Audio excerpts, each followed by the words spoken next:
Deus. Meus irmãos, a graça e a paz de Jesus. Amém, boa noite a todos. Ainda de pé, né? Aproveitando que você está em pé, você vai abrir a sua Bíblia no Salmo de número 5. São 12 versos apenas. Nós estaremos meditando nesse texto na noite de hoje. Salmo 5. Todos encontraram? Amém? Podemos ler? O texto sagrado nos diz assim: dá ouvido, Senhor, às minhas palavras, e acode ao meu gemido. Escuta, Rei meu e Deus meu, a minha voz que clama, pois a ti é que imploro. De manhã, Senhor, ouves a minha voz. De manhã te apresento a minha oração, e fico esperando. Verso 4. Pois tu não é Deus que se agrade com a iniquidade, e contigo não subsiste o mal. Os arrogantes não permanecerão na tua presença. Odeias todos os que praticam a iniquidade. Tu destróis os que proferem mentira. O Senhor abomina o sanguinário e o fraudulento. Eu, porém, pela riqueza da tua misericórdia, entrarei na tua casa e me prostrarei diante do teu santo templo, no teu temor.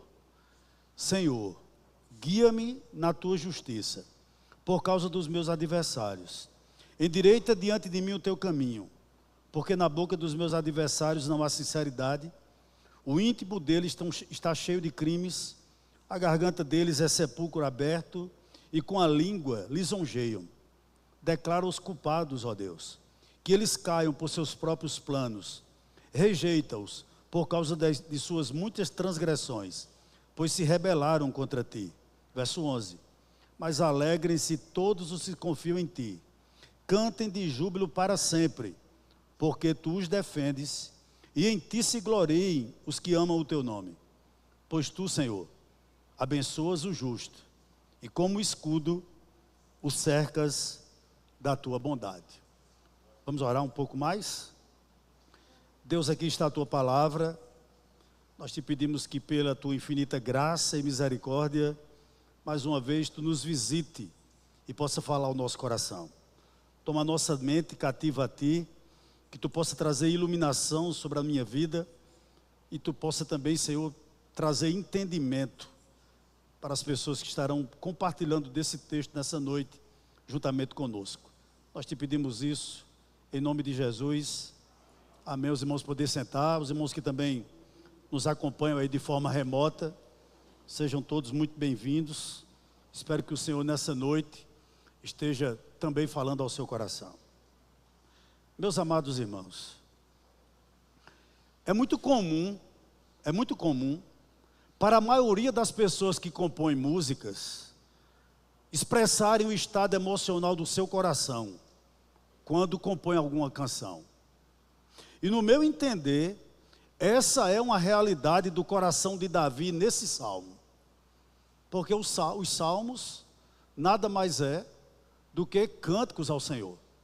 Muitas vezes orações em forma de cânticos ao Senhor. E aqui Davi está expressando o que está no seu coração. E me parece, à luz desse salmo, que Davi está numa situação de desespero.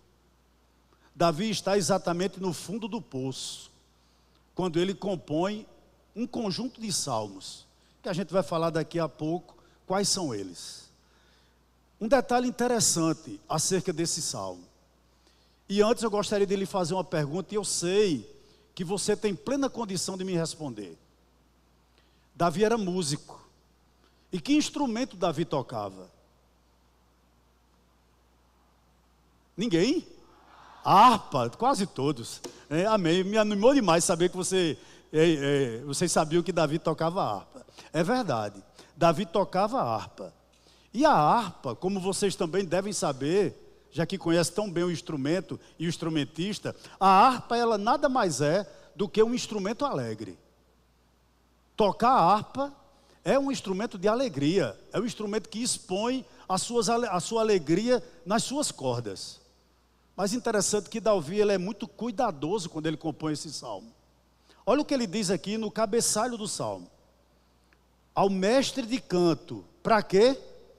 para flautas, salmo de Davi. Davi compôs esse salmo, não para ser acompanhado pela sua harpa, mas Davi compôs esse salmo para ser acompanhado por instrumentos de sopro, por flautas. Isso não foi à toa. Exatamente no tempo de Davi, as flautas, eram instrumentos melancólicos. As flautas eram tocadas, não hoje, mas no tempo de Davi, expressando tristeza. E é exatamente isso que Davi faz questão, quando ele compõe esse salmo. Ele espera que quem o cante acompanhado de instrumentos de sopro, com melodias de tristeza. E esse detalhe, irmãos, ou seja, feito por Davi, ou tocado nesse salmo por Davi, antes de entrar no texto, já nos retrata uma lição. Qual? Que a nossa vida, certamente, ela será composta de momentos alegres, onde você irá celebrar. Mas a nossa vida também, ela terá partituras, ela terá melodias, que serão de momentos tristes, de músicas tristes, de músicas melancólicas. Ninguém consegue passar por esse torrão chamado terra, sempre alegre, sempre contente, sem vivenciar sequer um momento de adversidade na sua vida. Eu diria que nós não passamos nem um dia sequer sem saborear um pouquinho de tristeza. Essa é a grande realidade. Essa é a grande realidade. Irmãos, eu gostaria de lhe lembrar também que Davi, ele era um homem celebrativo. Ele era alguém, inclusive, que diante da esposa, quando ele traz a arca da aliança, a Bíblia diz que Davi dançou diante de Mical, diante da sua esposa. Porém, nesse momento, nós não percebemos um Davi celebrativo. Pelo contrário, nesse momento aqui, a vida de Davi não estava para gargalhadas. Na realidade, a vida de Davi não estava para nenhuma celebração. Exatamente o contrário. Davi estava para tristeza. E do verso 1 ao verso de número 3, do salmo que nós acabamos de ler, nós vamos perceber uma súplica que Davi faz ao Senhor. Antes de entrar no verso 1, deixe-me lhe dar outra informação, que eu julgo importante nessa noite.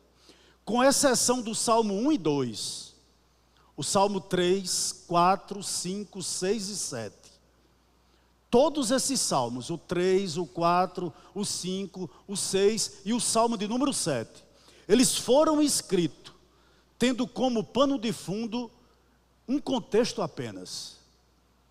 Apenas um contexto. Você me perguntaria qual? Quando Davi escreve esses salmos, repito, o 3, o 4, o 5, o 6 e o 7. Davi está fugindo do seu filho Absalão. Davi está, irmãos, vivendo um problema muito complicado na vida dele. Porque Absalão, seu filho, ele conseguiu aliciar uma multidão ao seu redor. Ele conseguiu furtar o coração do povo, com mentiras e com falsas promessas. Isso está registrado lá em 2 Samuel. Você pode ler em casa, capítulo 15, do verso 1 ao verso 6. Absalão monta um exército rebelde. Ele marcha com forte aparato militar contra Jerusalém, com o objetivo de tomar o reino do seu pai, mas também com o objetivo de matar o pai. E ele promove uma revolta armada em Jerusalém. Quando Davi toma pé dessa situação, quando Davi sabe dessa situação, ele precisa sair às pressas de Jerusalém.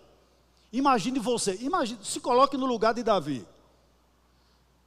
De repente um filho levanta-se contra você, ou alguém da sua família levanta-se contra você, e você tem que largar a mão de tudo. No caso de Davi, do seu reino, sua casa, seus bens, absolutamente tudo. Imagine-se na situação de Davi. Você no dia de hoje tem que deixar tudo que você construiu. Sua casa, seus bens, seu emprego, tudo que você construiu de forma lícita. E você seja obrigado a sair da sua casa por conta de uma revolta do seu filho. E um detalhe, irmãos, Davi saiu às pressas, Davi saiu na calada da noite. E o texto de 2 Samuel, capítulo 15, verso 30, retrata que ele saiu descalço, chorando, com o rosto coberto, possivelmente para que talvez ninguém o reconhecesse. Não sei, talvez seja isso. Literalmente era uma fuga vergonhosa.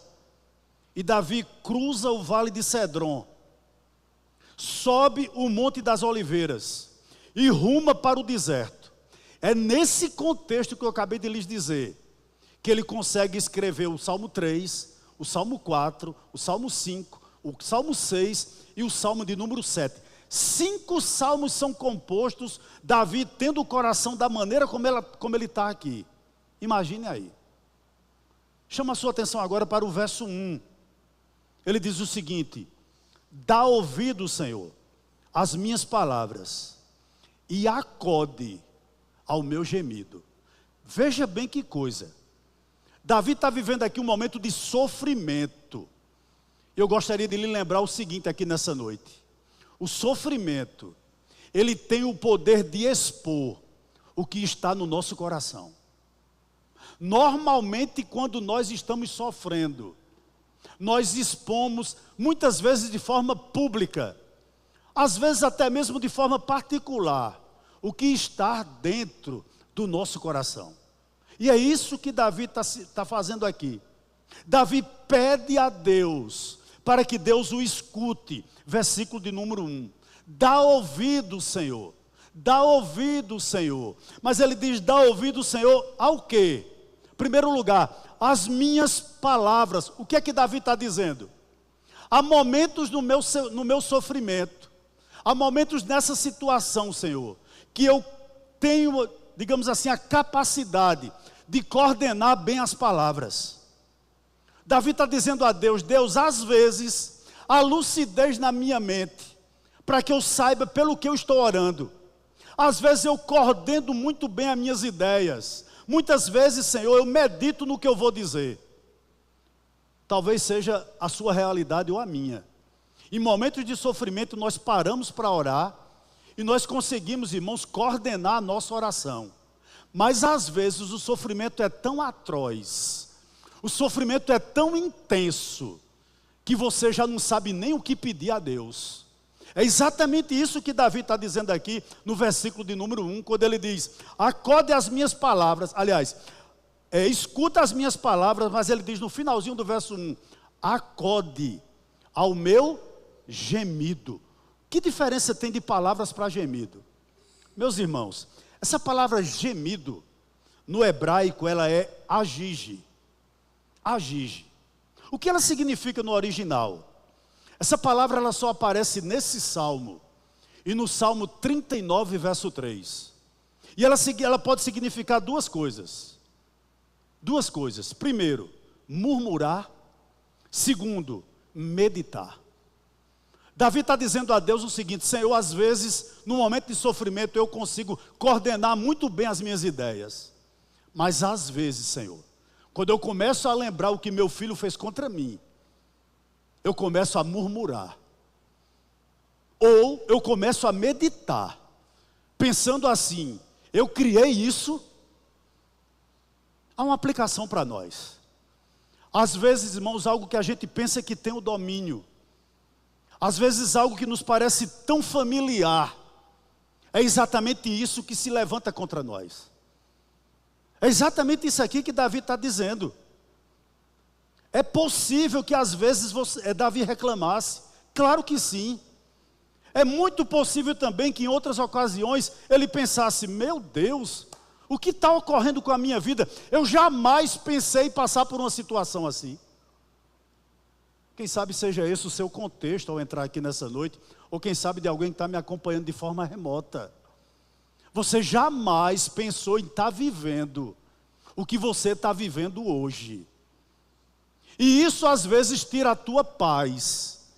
Isso às vezes faz com que você não saiba sequer como orar, que palavras usar para orar. É exatamente isso aqui que Davi está dizendo.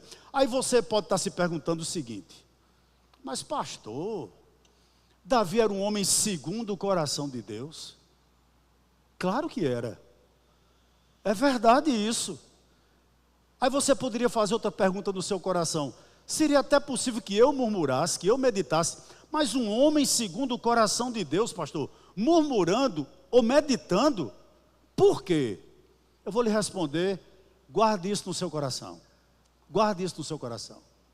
Sabe por que Davi estava dizendo, Senhor, acode o meu gemido?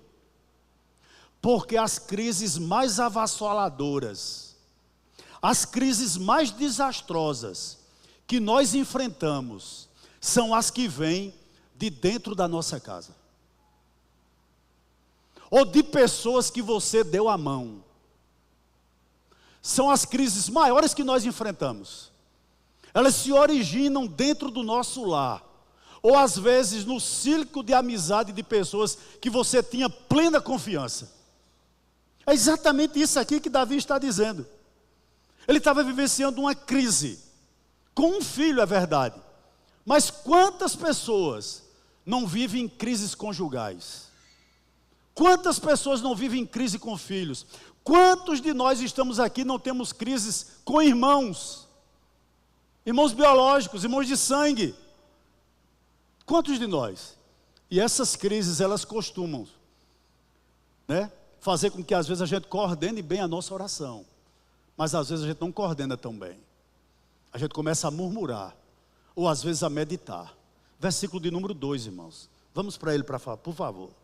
Olha o que ele diz no verso 2, ainda no seu clamor. Ele diz o seguinte: escuta, Rei meu e Deus meu, a minha voz que clama, pois a ti é que imploro.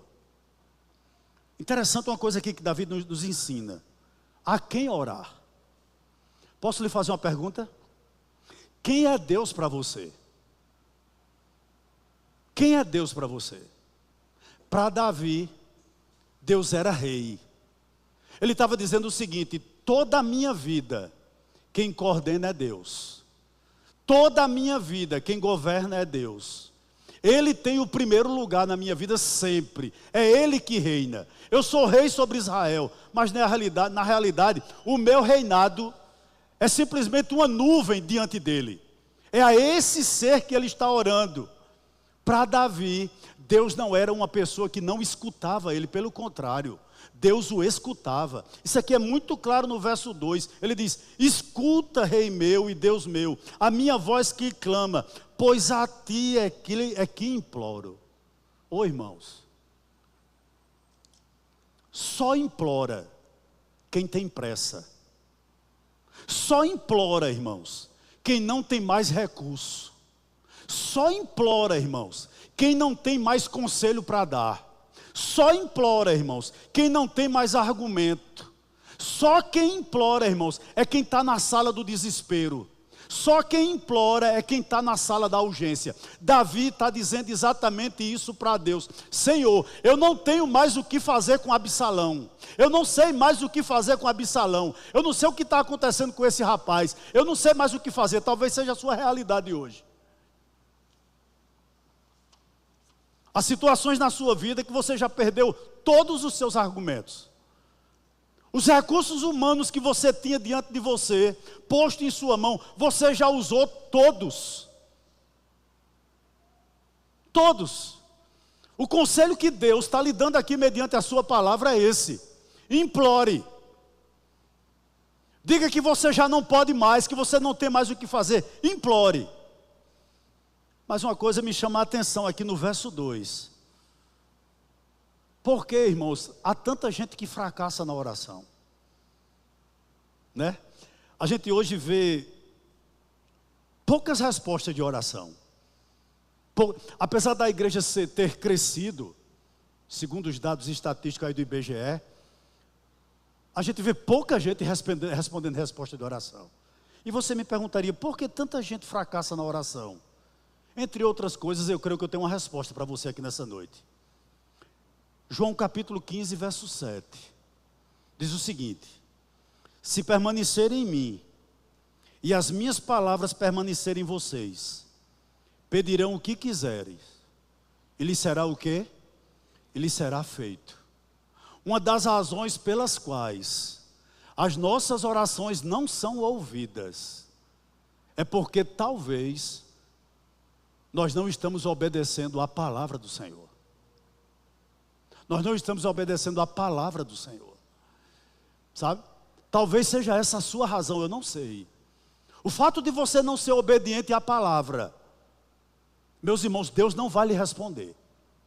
Você pode subir monte, você pode descer monte, você pode ir para culto de fogo, atrás de pessoas que têm o dom de profecia, entre aspas. Mas se você não é alguém obediente à palavra, é impossível que Deus lhe responda. Porque são palavras de Jesus. Se vocês permanecem em mim, eu permanecerei em vocês.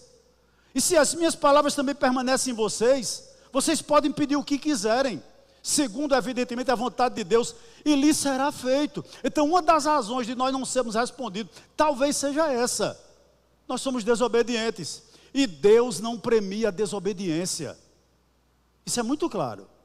Versículo 3, irmãos, vamos para ele. Ainda no clamor de Davi, olha o que Davi diz: de manhã, Senhor, ouves a minha voz, de manhã te apresento a minha oração, e fico o que, irmãos? E fico esperando. Que coisa, né? Que ensinamento precioso há nesse verso 3 para nós, no quesito oração. Por quê? Como Davi começava o dia. Se Davi vivesse hoje, talvez Davi fosse tentado a começar o dia assim: abrir os olhos, pega o smartphone. Quantas mensagens eu tenho? Será que fulano curtiu a foto que eu postei? Quem falou comigo no WhatsApp? Quem está falando comigo no Instagram? Davi não começava o dia dessa maneira. O dia amanhecia, Davi começava orando. E como você começa o seu dia? Como nós começamos o nosso dia? Na agenda de Davi, Deus era prioridade. Para ele, estar com Deus era primícia. Ele fazia questão de levantar-se e ir para o lugar de oração. Detalhe, mesmo no dia mau. Vamos lembrar o contexto? Imagine que você sai de casa expulso por um ente da sua família. Qual é a sua primeira atitude ao dormir no outro dia? Será que você ia procurar um advogado? Será que você ia procurar consertar o problema de alguma maneira? O problema existia, irmãos, mas Davi começa o dia orando, mesmo no dia mau, com um problema enorme na família. Davi mantinha a sua vida de oração. E qual é a nossa desculpa para não orar? Qual é a nossa desculpa para não vir a um culto? Qual é a sua desculpa? Davi começava o dia orando. Vou lhe lembrar de algo que eu falei no início da minha fala. Lembre-se do seguinte: o sofrimento, ele tem o poder de expor o que está no nosso coração. Tanto o que há de bom, como o que há de mal. Tanto o que há de bom, como o que há de mal. Para o rei Davi, a oração era a chave do dia.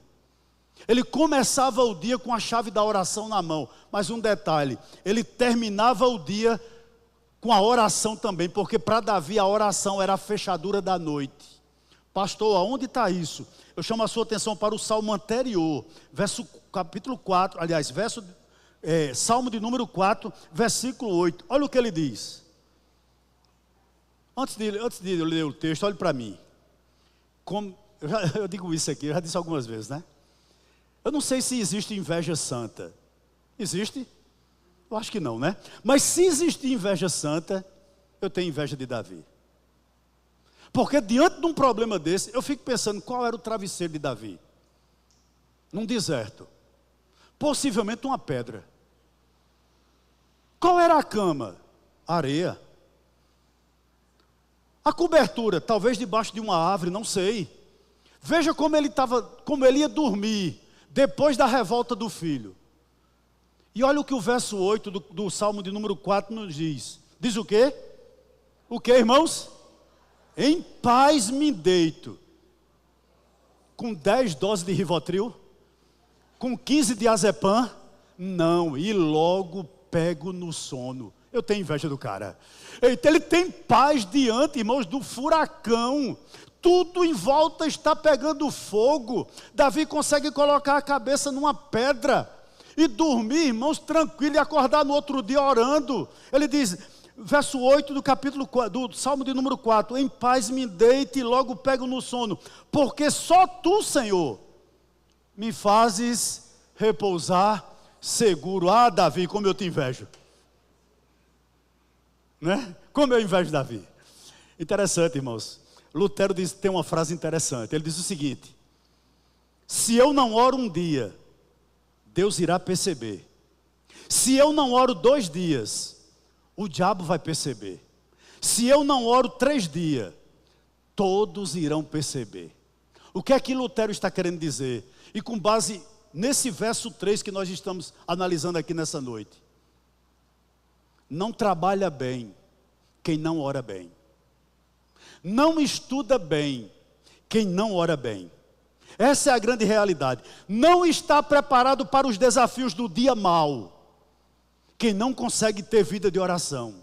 Quem não inicia o dia com oração. Eu lhe pergunto mais uma vez, como você inicia o seu? Como você inicia o seu? Mas há outro detalhe que a gente não pode deixar passar em branco aqui, no verso de número 3. Ele diz o seguinte, no finalzinho do verso 3. Depois de orar, ele fica o quê? Ele fica esperando. Eu gostaria que você abrisse a sua Bíblia comigo. Se os irmãos puderem colocar aí, pastor Jorge, por gentileza.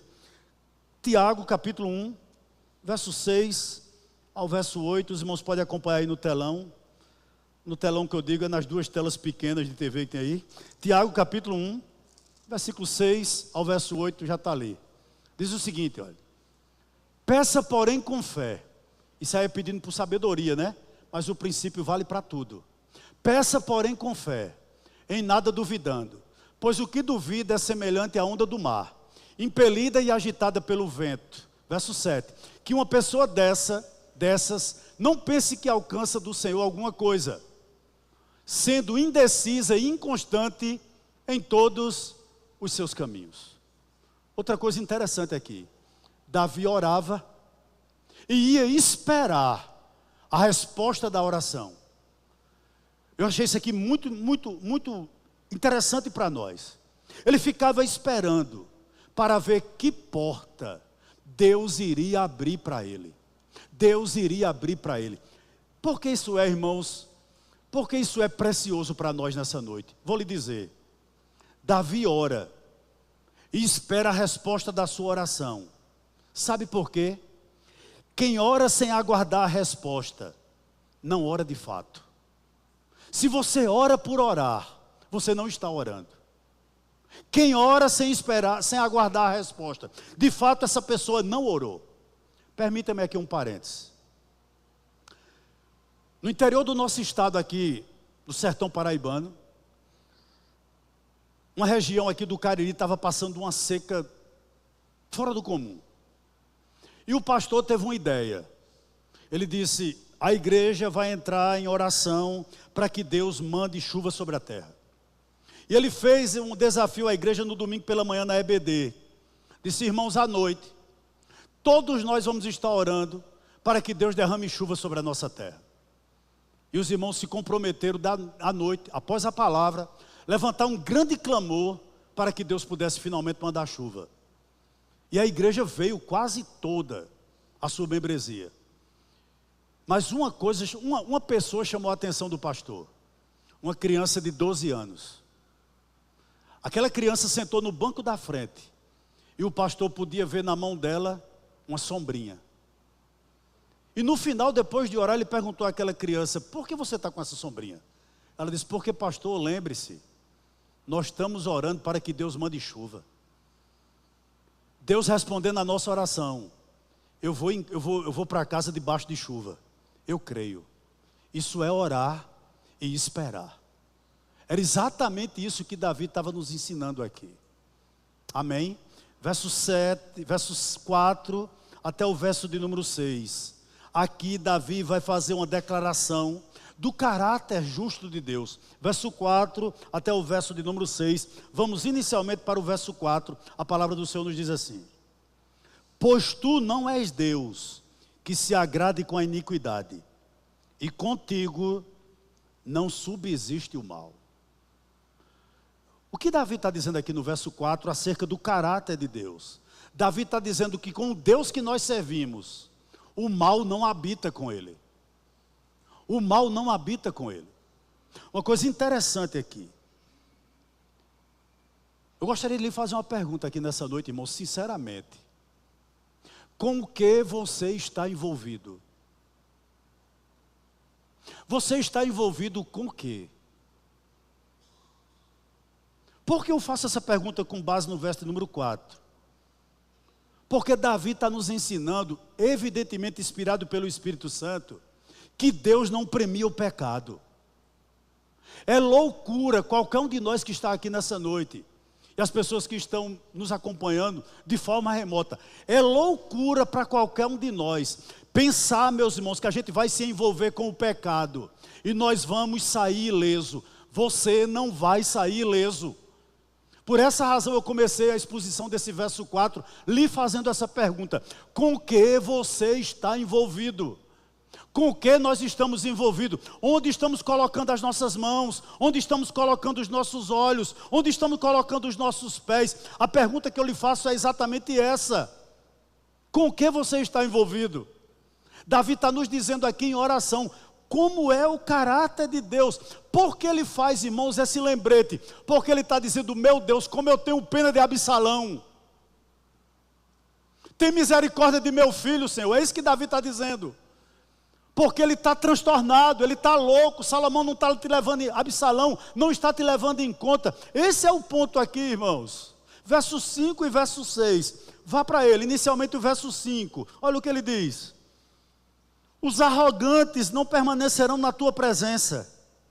Odeias todos que praticam a iniquidade. Davi está dizendo: meu Deus, como meu filho está cego. Como os desertores estão cegos. Sabe o que ele está dizendo a Deus em oração? Senhor, eu sei que isso não irá terminar bem. E vocês vão ver que não terminou. Eu sei que não vai terminar bem. 2 conselhos aqui para você com base no verso 5. Deus lança fora o arrogante. Irmãos, quem é o arrogante? O arrogante é aquele que olha você de cima para baixo. Eu não sei se você já teve essa experiência. Há pessoas que com o olhar, ela olha para você e você se sente: rapaz, eu não valo nada. Com o olhar ele lhe mata.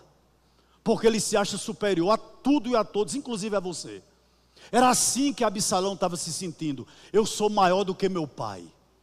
Só que ele esquecia que Deus havia prometido o trono não a ele, mas a Davi. Mas a arrogância faz que a gente pense um detalhe: que a gente é Deus.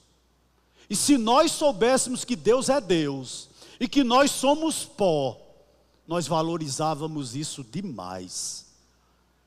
Eu gostaria que você nessa noite entendesse isso. Você é pó.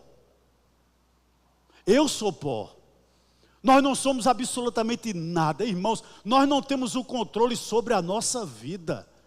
Eu não sei hoje à noite nem se eu vou chegar em casa com vida. Não, nenhum de nós que estamos aqui, nós temos o poder de aumentar 1 segundo na nossa vida. Veja como nós somos limitados. Por que arrogância? Detalhe para você: os arrogantes terminam como Nabucodonosor. Quando você começar a pensar que Deus fez um favor em lhe salvar, quando você começar a pensar que você está aqui prestando um favor a Deus: ah, como eu sou bondoso, eu vim domingo para a igreja. Não pense dessa maneira não. Você é pó.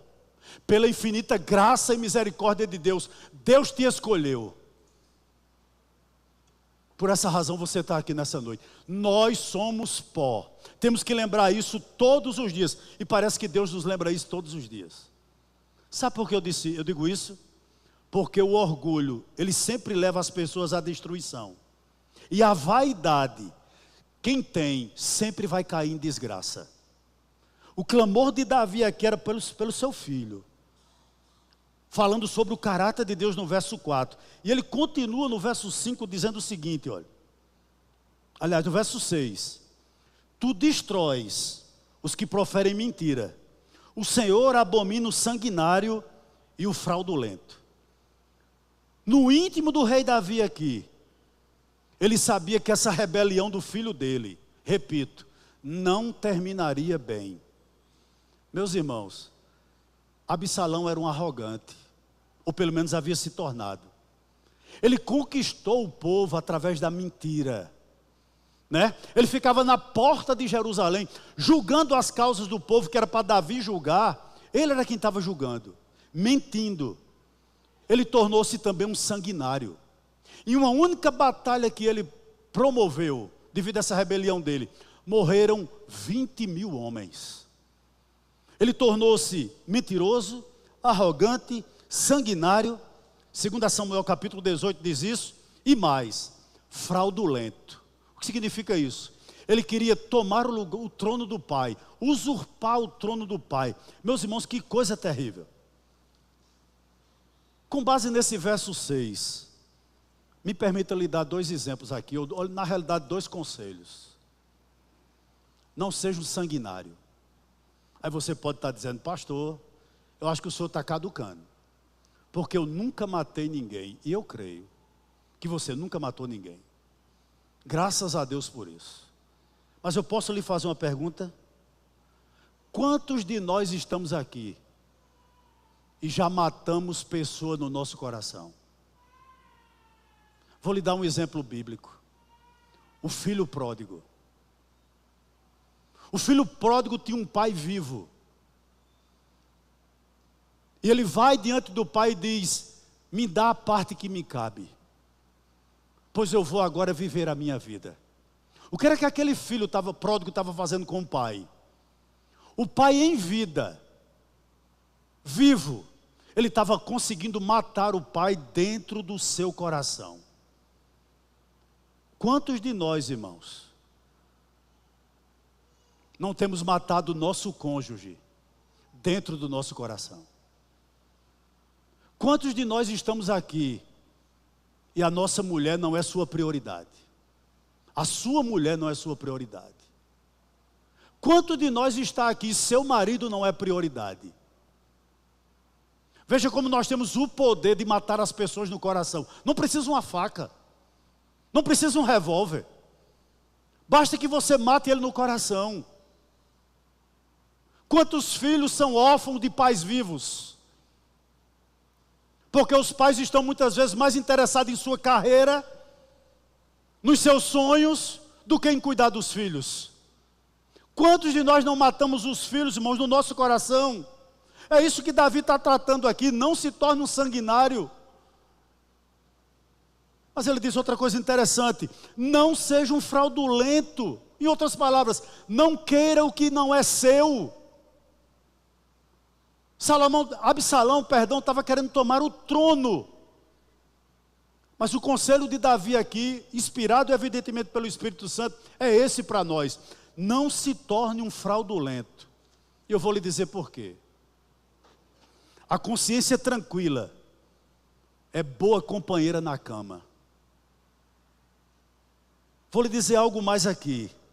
Não há travesseiro tão macio quanto você puder botar a sua cabeça no travesseiro e dormir sabendo que você não fraudou ninguém, não falou mal de ninguém.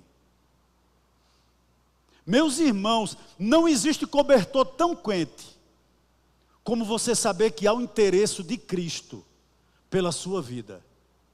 É isso que Davi está nos dizendo aqui nessa noite. E você me perguntaria, pastor, por que esses conselhos? Sabe por que eu estou lhe dando esse conselho? Porque Satanás, ele é como um pescador. Eu vou repetir. Satanás, ele é um pescador. Ele põe isca em seu anzol, de acordo com o apetite do peixe. Qual é seu ponto fraco? Todos nós aqui temos um ponto fraco, todos, sem exceção. Qual é seu ponto fraco? Pode ter certeza, é esse anzol que vai chegar na sua vida. Porque o adversário, ele sabe qual é o seu apetite. Vamos para o contexto que nós estamos analisando? Eu gostaria que você percebesse o seguinte, que no mesmo campo em que Absalão fez guerra contra seu pai, nesse mesmo campo, estava o carvalho que lhe serviu de forca. No mesmo campo que ele fez guerra com seu pai, ele montou numa mula. E essa mula que ele montou, serviu de carrasco para ele. Porque foi essa mula que o levou para o carvalho, onde ele foi enforcado. Perceba bem isso. Os cabelos, a Bíblia diz que Absalão era o homem mais belo da Bíblia. Ele possuía um cabelo pesadíssimo, porque os judeus tinham o costume de colocar ouro em seus cabelos para enfeitá-los. Então ele tinha uma bela cabeleira, essa é a grande realidade. E os cabelos que ele tanto, irmãos, gloriava-se de tê-lo, serviu de cordas para que ele fosse enforcado. O que é que eu estou querendo dizer com isso? Quando você se envolve com um pecado, você nem imagina que tudo aquilo que você tem praticado de errado, e você sabe que é errado, na realidade, são as armadilhas que vão lhe prender. Absalão experimentou isso aqui. E há uma frase que eu não sei quem cunhou essa frase, uma citação na realidade, não vou citar por isso, mas ela eu achei fenomenal. O autor dela diz o seguinte, olha: as tentações se parecem com vagabundos, trate-as amavelmente, e elas retornarão, trazendo outras com elas. Eu vou repetir. As tentações se parecem com vagabundos, trate-as amavelmente, e elas retornarão, trazendo outras com elas. Louvado seja o nome do Senhor. Vamos concluir? Verso 7 ao verso 12. Eu vou concluir porque meu tablet, a bateria está quase na reserva e eu tenho que concluir. Verso 7 ao verso 12. Vamos ler? Diz o seguinte: inicialmente o verso 7 e o verso 8. Interessante que aqui Davi vai apresentar a sua sujeição ao Senhor.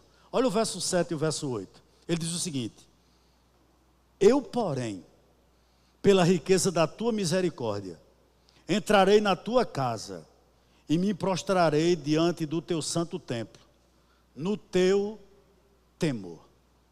Sabe o que Davi está dizendo aqui? Senhor, eu não sou nem 1 milímetro melhor do que meu filho. Nem 1 milímetro sequer. Ele nesse verso 7, pode olhar para o verso 7, ele está demonstrando a sua fraqueza. Ele está demonstrando a sua humildade, como também a sua dependência de Deus. O que é que ele está dizendo aqui? Senhor, é a tua misericórdia que me faz não ser como Absalão. É a tua misericórdia, Senhor, de eu não ter me tornado um arrogante, um mentiroso, um fraudulento. É a tua misericórdia, é o temor a ti, Senhor. É isso que ele está dizendo, que me faz não ser como eles. Meus irmãos, é a misericórdia de Deus que nos alcançou. Por isso nós estamos aqui nessa noite. Não é porque nós temos mérito algum, nós não temos mérito nenhum. A nossa vontade não era estar aqui. Por você mesmo, se dependesse de você mesmo, você jamais estaria aqui. Mas foram as misericórdias do Senhor que te trouxe até esse lugar. É as misericórdias do Senhor que tem te mantido firme. Você não tem mérito, Deus tem sido na realidade muito misericordioso com a gente. Louvado seja Deus por isso. Davi está dizendo exatamente isso. Ó Deus, eu tenho saudade do teu templo. Permite-me voltar a Jerusalém, para que eu entre no tabernáculo de novo, para que eu me prostre diante de ti no tabernáculo. Como eu tenho saudade de estar contigo. É a misericórdia, meu irmão. É a misericórdia de Deus. Verso 8. Vamos ler em conjunto o 8 e o 9. Olha o que ele diz. Porque na boca dos meus adversários não há sinceridade. O íntimo deles está cheio de crimes. A garganta deles é sepulcro aberto. E com a língua lisonjeiam. Aliás, verso 8 e 9. Desculpa, irmão, eu errei. Vou ler o 8 e o 9. Senhor, guia-me na tua justiça, por causa dos meus adversários. Endireita diante de mim o teu caminho. Verso 9 agora. Porque a boca dos meus adversários não há sinceridade. O íntimo deles está cheio de crimes. A garganta deles é sepulcro aberto. E com a língua lisonjeio. O que é que Davi está dizendo aqui a Deus, irmãos? Eu sei, Senhor, que há um caminho a trilhar. Eu sei, Deus, que muitas vezes, devido ao que eu tenho ouvido, devido ao que tem chegado até o meu coração, eu sou tentado a não trilhar esse caminho. Por quê, irmãos? Por causa do que ele tem escutado. Por causa da decepção que Davi teve com o seu filho Absalão e com os desertores, pessoas que ele deu a mão, generais que lutaram as lutas com ele, soldados, irmãos, que enfrentaram adversários com Davi, agora estão contra eles. Ele diz: Deus, como é difícil conviver com gente assim. É isso que Davi está dizendo. Deixa eu lhe dizer algo aqui nessa noite. Nunca vai deixar de existir críticos, irmãos. Você que está aí, guarde isso no seu coração. Você não vai ser sempre elogiado. Todo mundo não vai gostar de você, irmãos. Coloque isso na sua mente. Você não vai ser amado por todos. É possível que você esteja nesse exato momento convivendo com pessoas assim. Pessoas não sinceras. Pessoas que falam mal de você. É possível que você esteja vivendo exatamente nesse contexto de Davi aqui. E eu vou mais um pouquinho adiante. Uma das armas prediletas do inimigo é a insistência. Vai continuar acontecendo. Não pense que vai parar. Não pense que vai parar. Vai continuar. Enquanto nós estivermos aqui, isso vai existir. É isso que Davi está nos ensinando. Interessante, viu? Abra os seus olhos aqui. Na realidade, seus ouvidos. Foi através da insistência que Dalila venceu Sansão. Eu lhe pergunto uma coisa aqui nessa noite. Qual o seu ponto fraco? À luz de Hebreus, qual é o pecado que tenazmente está sempre com você? Eu faço sempre esse exemplo aqui, né? O pecado que tenazmente está comigo é como um perfume barato. Você bota um perfume ruim, ele dura 15 dias.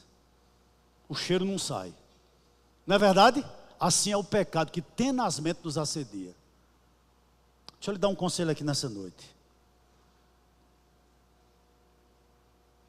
Com base no verso 9 e no verso agora que eu vou ler no verso 10. Olha o verso 10.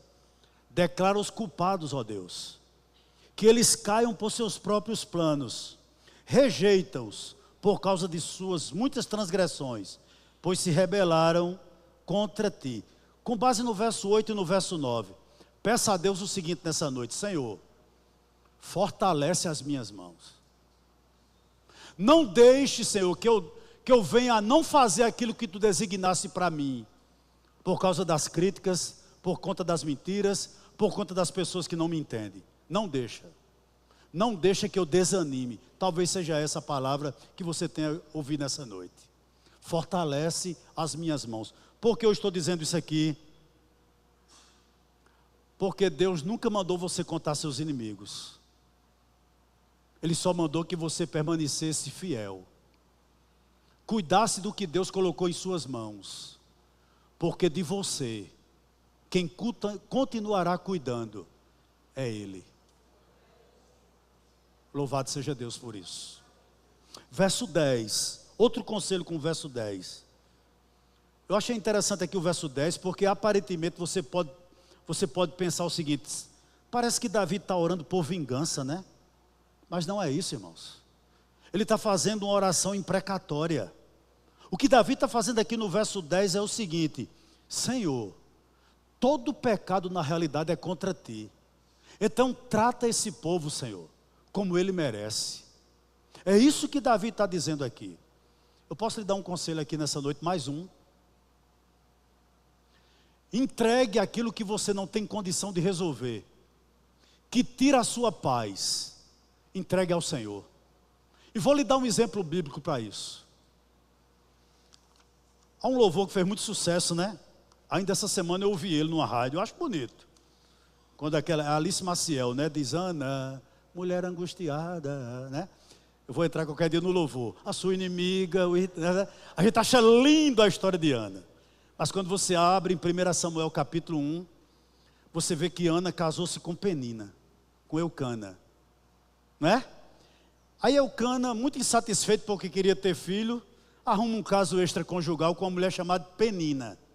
Eu tenho a impressão que Penina era muito feia, pelo nome, Penina. Eu não sei se é verdade, né? Mas Deus começou a abençoar Penina. Penina tinha filho, Ana não tinha. E todos os anos eles iam sacrificar em Siló. Agora tu imagina como Ana ia juntamente com Eucana e Penina. Penina não era flor que se cheirasse não. Porque eu creio que no andar até Siló, ela ia mostrando os meninos a Ana. Era ou não era? Tu é crente, mulher legítima. Deus nunca te deu um filho. Eu tenho vários. E haja os guris chorar e Ana orar, né? Meus irmãos, como era que estava o coração de Ana, hein? Ana tinha tudo para não querer mais nada com Deus. Mas um dia angustiada, não é verdade? Ela entra no tabernáculo. O sacerdote ali estava sentado em uma cadeira, escorado na coluna. Ela entra, ela faz igual a Davi. Ela geme. E geme, pastor, geme. Porque ali era um pastor curioso. Chegou perto dela e ficou: o que é que ela está dizendo? E ela apenas gemia. Porque ela orava no coração. Ana nunca disse nada contra Penina. Ana nunca disse nada contra Eucana. Tudo que Ana tinha que resolver, ela resolvia com quem podia resolver. Ela apresentava ao Senhor. Não adianta você entrar em queda de braço com carnal. Carnal a gente vence botando o joelho no chão e fechando a boca e mostrando para o carnal que você é íntegro. Ele pode falar o que falar de você, sua vida fala por você. Vamos terminar? Meu tablet está já no finalzinho mesmo, 11:12, e aqui a gente encerra. Olha o que Davi diz: mas, alegrem-se todos que confiam em ti, inclusive ele, né? Cantem de júbilo para sempre, porque tu os defendes. E em ti se gloriem os que amam o teu nome. Pois tu, Senhor, guarda isso para você. Olhe para o verso 12. Pois tu, Senhor, faz o quê? Abençoas o justo, e como escudo, o cercas da tua bondade. Oh, irmãos, é verdade que nós enfrentamos dificuldades, sim.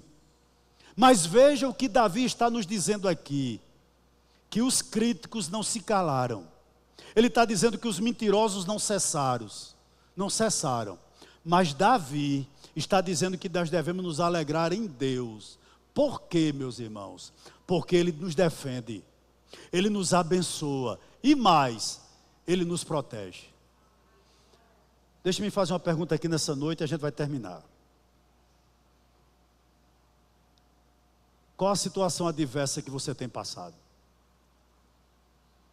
Eu gostaria que você terminasse abrindo no livro de Deuteronômio, no capítulo 32, por gentileza.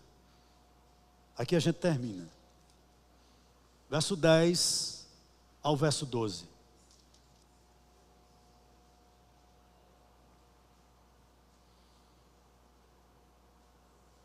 Posso ler?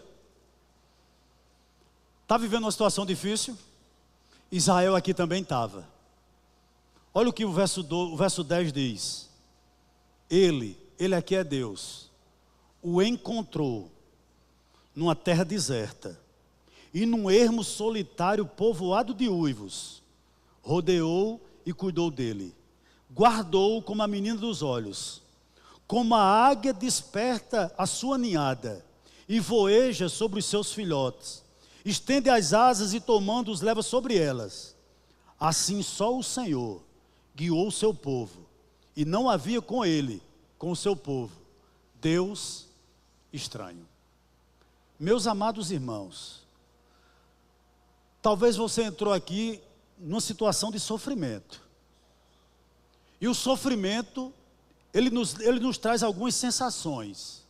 Tipo assim, estou abandonado, Deus desistiu de mim, eu não vejo mais oportunidade para a minha vida, eu não vejo mais nenhuma luz para o meu casamento, não existe mais solução para meus filhos, minha família está fadada ao fracasso. O sofrimento, ele tem esse poder de trazer essa falsa sensação a nós.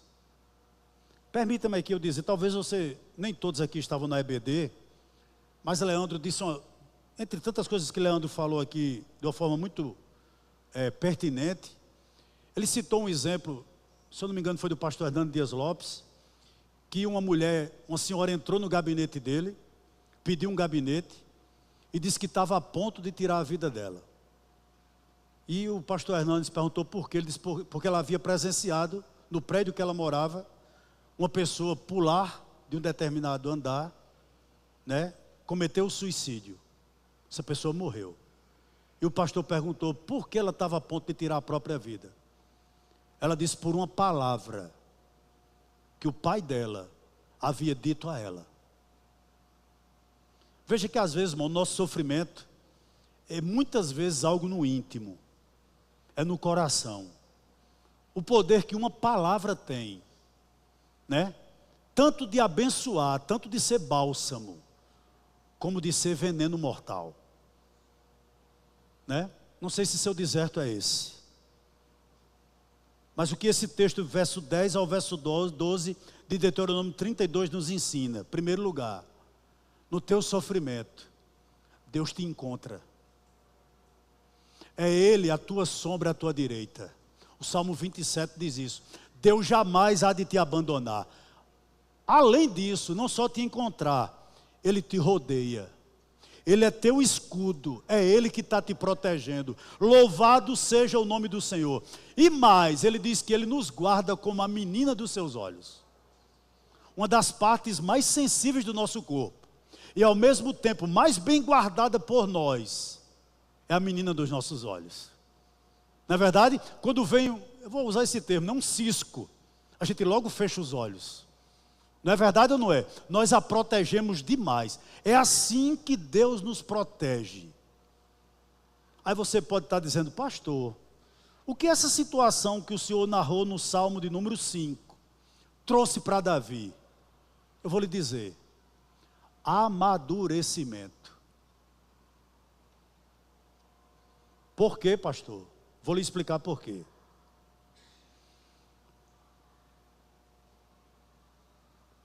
Porque na família de Davi, eu já disse isso aqui, houve um estupro, né?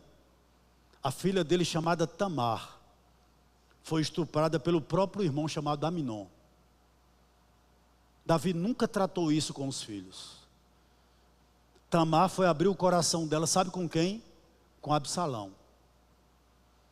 Todo mundo em Israel, todo mundo menos Davi, sabia que no rosto de Absalão havia ódio contra Aminon.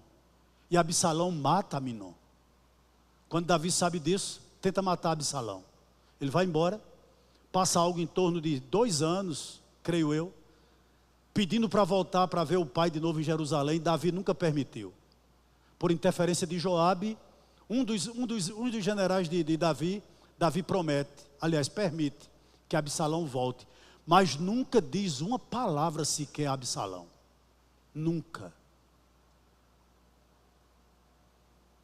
Ele cortou a relação com o filho, eternamente. Davi nunca perdoou Absalão. E por que essa palavra trouxe amadurecimento para Davi? Essa situação, eu vou lhe dizer o porquê. Porque Davi entendeu, e você também precisa entender. Guarde isso no seu coração. Que nós precisamos resolver os conflitos familiares no nascedouro. Se você hoje entrou aqui com um problema no seu casamento, resolva. Se você entrou aqui hoje à noite com um problema com seu filho, resolva. Se você está aqui, tem problemas sérios com seu pai, resolva. Problemas familiares tem que ser resolvido no nascedouro. Sabe por quê? Porque se você não resolver, você vai criar raiz. Esse problema vai criar raiz. E ele vai produzir fruto amargo para você, para a sua família e para a igreja. Para você, para a sua família e para a igreja. Finalizando. Olhe para o verso 11. Como a águia desperta a sua ninhada. Ah, se Davi tivesse lido isso. E voeja sobre os seus filhotes. Estende as asas e tomando-os, os leva sobre elas.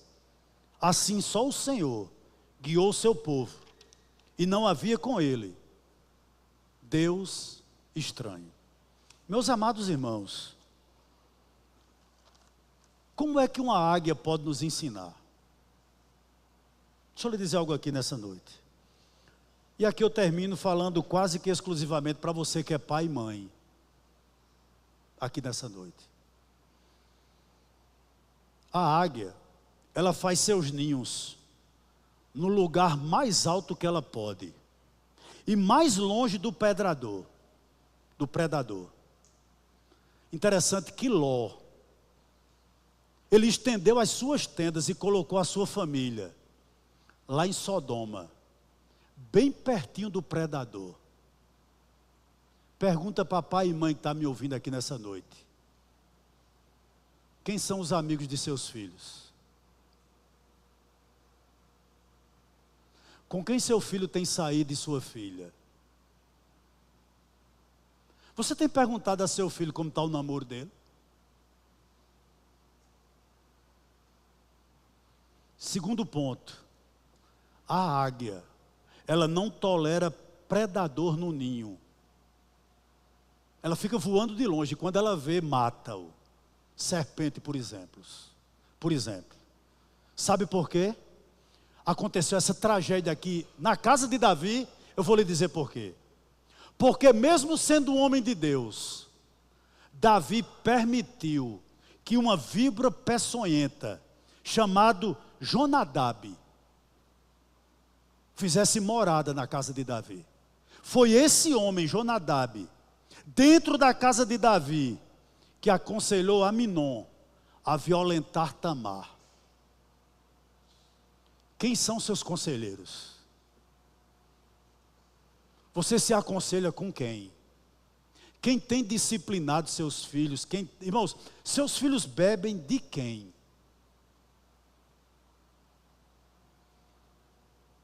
Terceira lição ainda sobre a águia. A águia ensina seus filhos pelo exemplo. Quando os filhotes da águia estão perto de voar, ela fica rodeando o ninho. É isso que o texto está dizendo aqui. Ela fica sobrevoando o ninho, querendo dizer para os seus filhotes: voar é assim. Voar é assim. Pais e mães que estão aqui nessa noite, vocês são exemplos. Com seu exemplo, ou você destrói, pode destruir, desencaminhar a vida de seu filho. Ou você pode fazer com que ele acerte na vida. Você é o exemplo. Pai e mãe que está aqui nessa noite. A águia faz isso. E finalizando, o último exemplo. Não sei se você sabe disso. A águia disciplina os filhos. Como, pastor? Veja que interessante. Quando ela percebe que os filhotes estão prestes a, já na idade de voar, ela vai no ninho e tira toda a plumagem. Toda a plumagem. Algodão, talvez, penas, tudo aquilo que traz um certo conforto para os filhotes, ela tira. E ela deixa só os espinhos. Para que os filhotes comecem a se espetarem. E finalmente voem. Mas interessante, nem todos voam. Os que não voam devido aos espinhos, ela vai lá, pega aquele rebelde com a garra, leva para uma altura enorme e solta-o. Quantas vezes necessário for para que ele aprenda a voar, Sabe por quê? Para a águia existe uma lei: meus filhos, meus discípulos. Davi era um excelente músico, um maravilhoso rei, um excelente guerreiro, mas falhou como pai. Que isso não aconteça conosco. Amém? Louvado seja o nome do Senhor por isso.